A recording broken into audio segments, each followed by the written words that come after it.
Esse exemplo um pouco mais sofisticado sobre é, algum tipo de fenômeno relacionado à escala está no livro do Geoffrey West. Tem palestra dele no Roda Viva que você pode achar no YouTube, assistir se tiver curiosidade. Super recomendo o livro dele, que é chamado Scale, inclusive.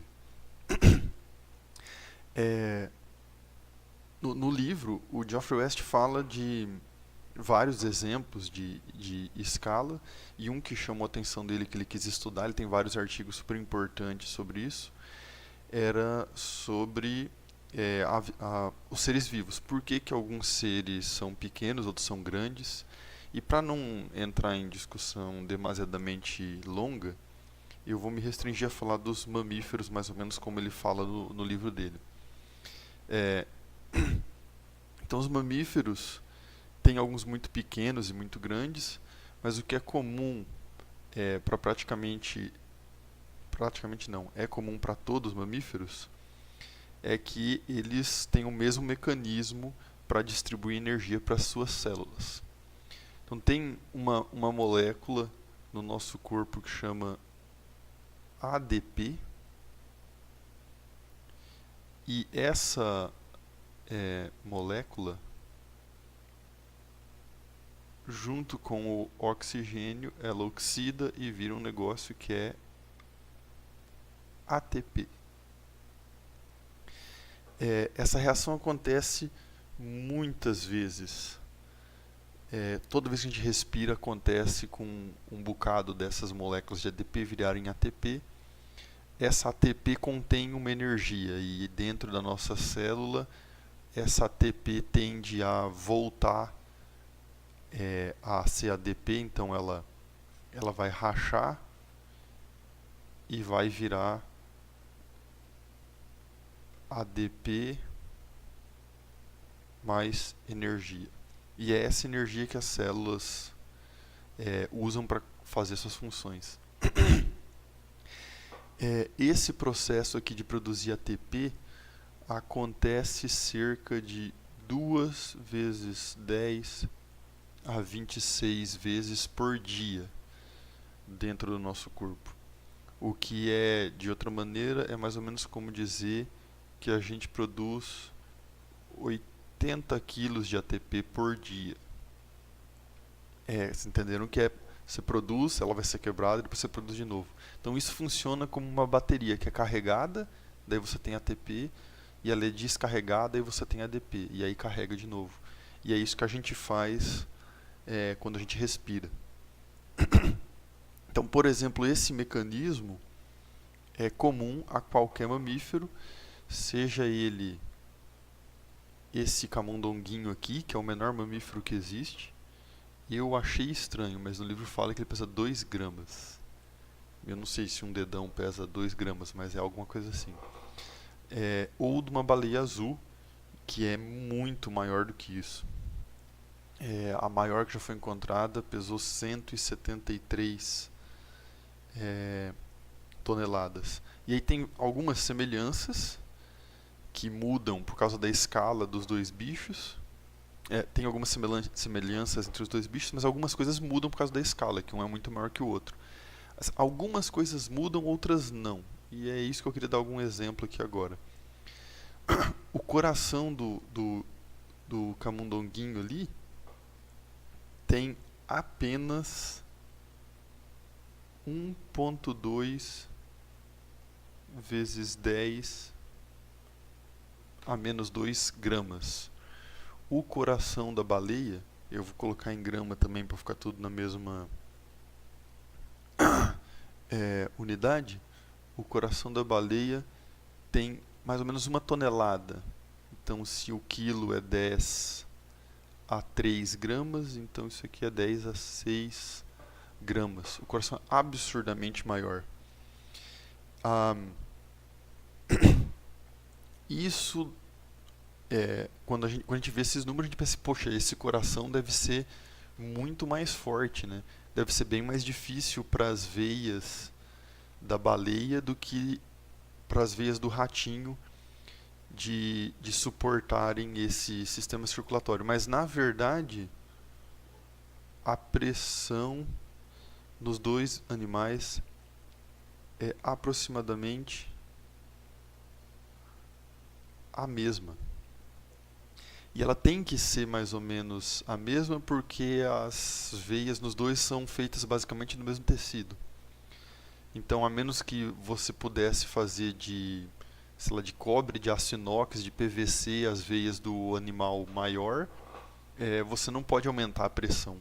Porque o que interessa para estourar a parede do sistema circulatório é a pressão que aquele negócio aguenta. O tamanho do coração não é um parâmetro relevante para isso, né? E aí, o Geoff West também discute que o próprio tamanho dos dois animais, os dois extremos entre os mamíferos, né?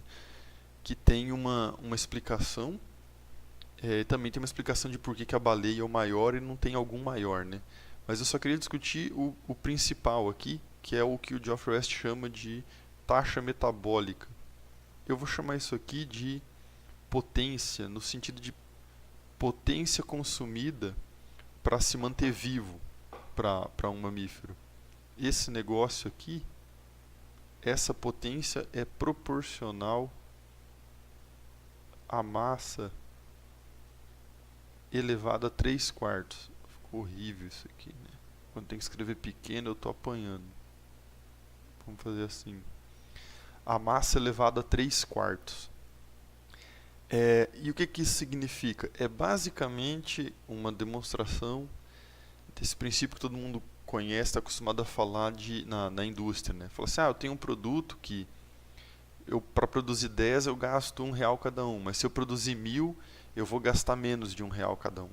E aí você tem um ganho de escala, né? Então isso também acontece com o consumo de energia por quilo nos seres vivos. Então veja que se a potência é proporcional a 3/4 da massa, isso significa que quando eu dobro a massa de um mamífero, eu não vou dobrar a potência que ele consome. Eu vou apenas aumentar em 75%. Porque, então, se você trocar m aqui por 2m, então vai ficar um 2 elevado a 3/4.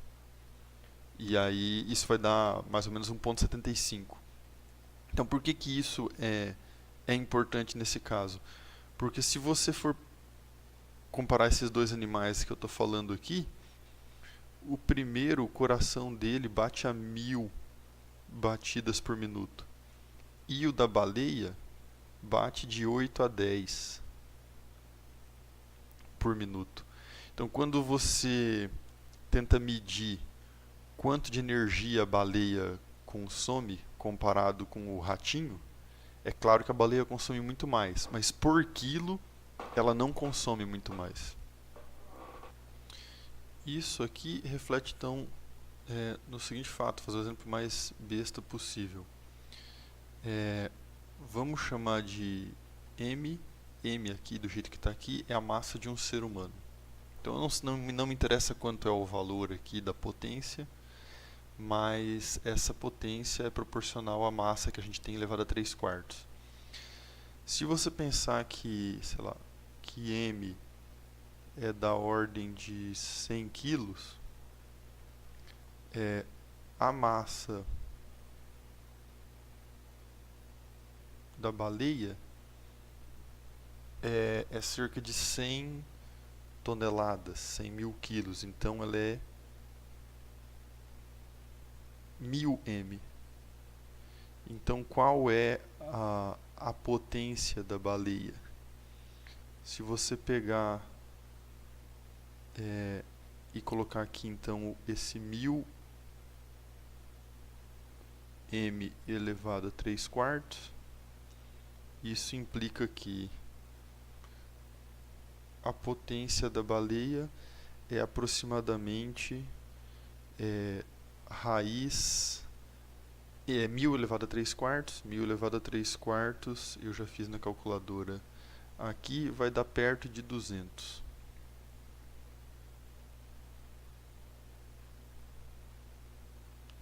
Lembrando que esse m elevado a 3 quartos, do jeito que eu escrevi aqui, ele é a potência do ser humano. Então, uma baleia é 1000 vezes mais maçuda que um ser humano, mas ela consome só, entre aspas, 200 vezes mais energia. E aí, uma última informação para terminar a história que eu também acho que é importante, que está no livro, é mais ou menos por que não tem animais maiores que as baleias. No caso dos mamíferos, pelo menos, com certeza. Se você pensar numa aorta, ela tem uma área aqui, vamos tentar desenhar esse troço.